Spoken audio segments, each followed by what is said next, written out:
রমজান মাসে কোন কোন কাজগুলো করলে রোজা ভাঙবে এবং সেগুলোর কাফফারা হিসাবে কি দিতে হবে? পান, আহার, স্ত্রী সহবাস অথবা হস্তমৈথুন, ইচ্ছাকৃত বীর্যপাত, এই বিষয়গুলো সাধারণত রোজা ভঙ্গকারী হয়।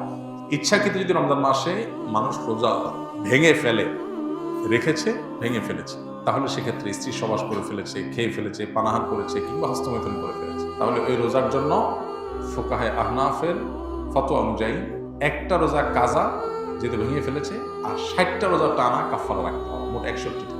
এই টানা নির্বিচ্ছিন্ন রাখতে হবে, মাঝখানে যদি গ্যাপ দেয় আবার শুরু থেকে রাখতে হবে। আর অন্য ওলামা ইকরাম, হাম্বলি মাযহাব ওলামা ইকরাম, তাদের দৃষ্টিভঙ্গি হলো শুধু স্ত্রী সহবাস বা যৌনতার সংশ্লিষ্ট কারণে যদি রোজা ভাঙে তাহলে কাফারা, আর না হলে শুধু কাজা। তবে একটা হাদিস আছে, নবী সাল্লাল্লাহু আলাইহি ওয়াসাল্লাম বলেছেন, কেউ যদি রোজা রাখার পর ভেঙে ফেলে, সারা বছর রোজা রাখলেও ও রমজানের ওই রোজার পরিপূর্ণ মর্যাদা এটা রিকভার করা সম্ভব না। দায় মুক্তি হবে, কাজা এবং কাফারের মাধ্যমে দায় মুক্তি হবে, মর্যাদা একটা হাসিল হবে। রোজা মানেই তো নিয়ন্ত্রণ। গোটা পৃথিবীতে যত অন্যায় হয়, এই অন্যায়গুলো মৌলিকভাবে যে কয়েকটা কারণে হয়, তার ভিতরে দুটি কারণ হলো মেইন। একটা হলো মানুষের ক্ষুণ্ণ বৃত্তির জন্য, আর একটা যৌন বৃত্তির জন্য। একটা হলো মানুষের যৌন চাহিদা পূরণ করার জন্য, একটা হলো পেটের চাহিদা পূরণ করার জন্য মানুষ যত অন্যায় করে। এই জন্য রমজান এই দুইটাকে নিয়ন্ত্রণ করতে বলছে, পানাহার এবং যৌনতা। এগুলো যদি নিয়ন্ত্রণ করার ট্রেনিং নেয় মানুষ, তাহলে যেখানে সেখানে এগুলোর জন্য সে নিজের আদর্শ বিকিয়ে দিবে না। তো এই চেষ্টাটা আমাদের সর্বোচ্চ পর্যায়ে করা উচিত। এবং কাফারা দেওয়া 60টা রোজা সহজ বিষয় না, টানা রাখতে হয়, এটা অনেক কঠিন কাজ। এই জন্য রমজানের রোজা যাতে কোনো অবস্থাতে বিনা ওজন না ভাঙা হয়। কেউ অসুস্থ হয়ে গেছে, ভেঙে ফেলেছেন, তার কথা নেই। আমার একটি নবজাতক শিশু রয়েছে, আমি কি রোজা রেখে তাকে খাওয়াতে পারবো, বা রোজা না রাখলে কি সমস্যা হবে? রোজা রেখে বাচ্চাকে তো খাওয়াতে কোনো সমস্যা নেই, রোজা রেখে তো নিজে খেতে অসুবিধা, বাচ্চাকে খাওয়াতে কোনো অসুবিধা নেই। তবে কোনো মা যদি রোজা না রাখেন, বাচ্চাকে খাওয়াতে হবে সেজন্য, তো সেটা জায়েজ নেই। এতটুকু ঠুনকো অজুহাতে রোজা না রাখার সুযোগ নাই। বাচ্চাকে আপনি খাওয়াবেন, দুধের বাচ্চা যদি হয়, দুধের বাচ্চা দুধ একটু কম পাবে, তাতে বাচ্চা মারা যাবে না। প্রয়োজনে আপনি দিনের বেলা একটু বেশি ঘুমিয়ে থাকেন, বাচ্চা সহ লাইফস্টাইলটা চেঞ্জ করেন, রাতের বেলা একটু বেশি সময় জেগে থেকে কাজ করেন, যাদের দিনের বেলাতে রোজা রাখার কারণে দুধ কম আসে। বিভিন্নভাবে আমরা এটা রিকভার করতে পারি, বিকল্প খাবারের ব্যবস্থা করতে পারি। হ্যাঁ, কোনো রাস্তা যদি না থাকে, মরণাপন্ন হয়ে যায়, আল্লাহ না করুক, এরকম বিষ করলে তখন রোজা না রেখে অন্য সময় রোজা রাখার সুযোগ আছে। আমার বাবা চোখের জেনা করে, মহিলাদের সাথে শয়তানি করে, এখন আমার করণীয় কি? আমার বাবাকে দেখলে ঘৃণা লাগে, তার সাথে কথা বলতে মন চায়। খুব দুর্ভাগ্যজনক এবং অত্যন্ত লজ্জাজনক একটা বিষয়। কত বিচিত্র এই পৃথিবী দেখেন, কত বাবা মা সন্তানকে বিপদগামিতা থেকে বাঁচাবার জন্য লড়াই করেন। আছে না অনেক বাবা মা, ছেলেটা নষ্ট হয়ে গেছে, পাগলের মতো অস্থির। বেশিরভাগ ফ্যামিলিতে তো এইটাই হয়। কিন্তু এই প্রশ্নে আমরা দেখলাম উল্টাটা, যে বাবা বেলাইনে যাচ্ছে, বা ছেলের মধ্যে আল্লাহর ভয় আছে, বা ছেলের মধ্যে সততা তাকওয়া আছে, তে সে এই গুনাহের প্রতি ঘৃণাবোধ তার তৈরি হয়েছে, বাবার কর্মে সে বরং বিব্রত এবং অস্বস্তিতে আছে। আমরা দোয়া করি আল্লাহ তাআলা তার বাবাকে পরিপূর্ণভাবে ইসলাহ এবং সংশোধন করে দেন।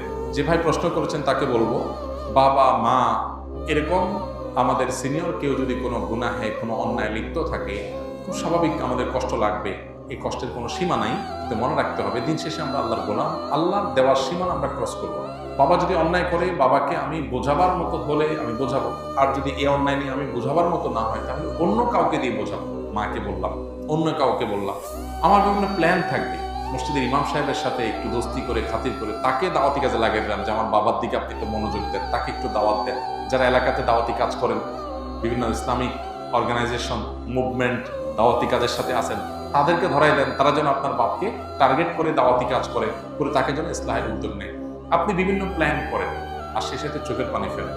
মনে রাখবেন, আবু হুরায়রা রাদিয়াল্লাহু তাআলা আনহুর চোখের পানি তার মায়ের হেদায়েতের কারণ হয়েছিল।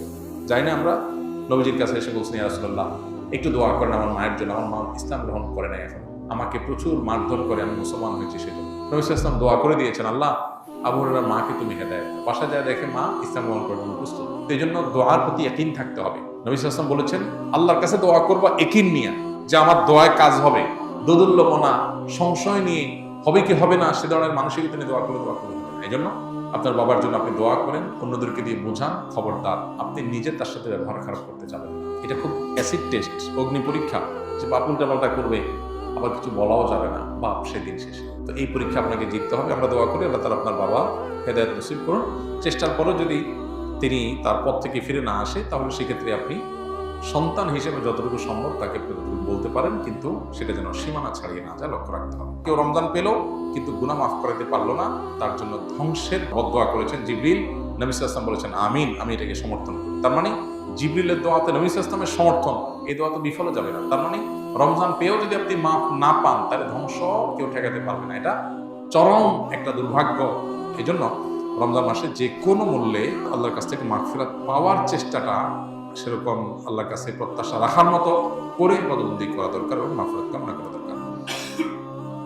আস সুন্নাহ ফাউন্ডেশন, উম্মার স্বার্থে সুন্নাহর সাথে।